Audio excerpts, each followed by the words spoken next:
सास देती है बेटे को बद्दुआ। एक छोटे से गांव में एक बुढ़िया रहती थी। उसका नाम सुशीला था। सुशीला का एक ही बेटा था, नाम था रामू। वह बेटा उसके लिए सब कुछ था। सुशीला अपने बेटे के प्रति बेहद प्यार करती थी, परंतु सुशीला की एक सास थी जो उसके और रामू के बीच नफरत का बादल बन गई थी। सुशीला की सास ने हमेशा से उसके बेटे पर कुटिल नजर रखी थी। उसकी नजरों में रामू की कोई भलाई नहीं थी। हर दिन वह सुशीला को बोलती रहती थी कि उसका बेटा उसे नसीब नहीं दे रहा है।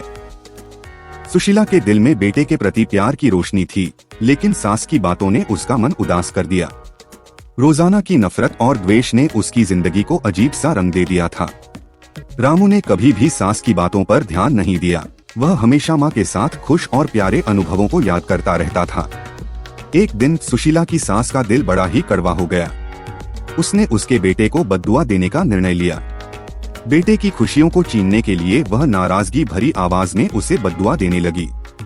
सुशीला ने उसकी आंखों में आंसू देखकर उसे समझने की कोशिश की, पर बेटे की भलाई की कामना ने उसकी बेबसी को भी पार नहीं किया।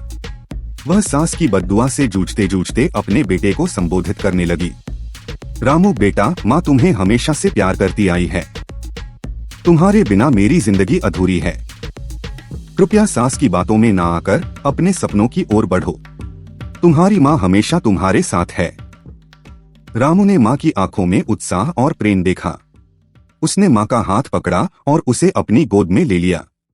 वह जान गया था कि उसकी माँ हमेशा उसके साथ है, चाहे दुनिया की कोई भी ताकत उसे रोकने की कोशिश क्यों ना करे। सास देती है बेटे को बद्दुआ, लेकिन माँ के प्रेम और आशीर्वाद ने हमेशा उसकी रक्षा की है। वह हर मुश्किल को पार करता और खुशियों से भरपूर जीता।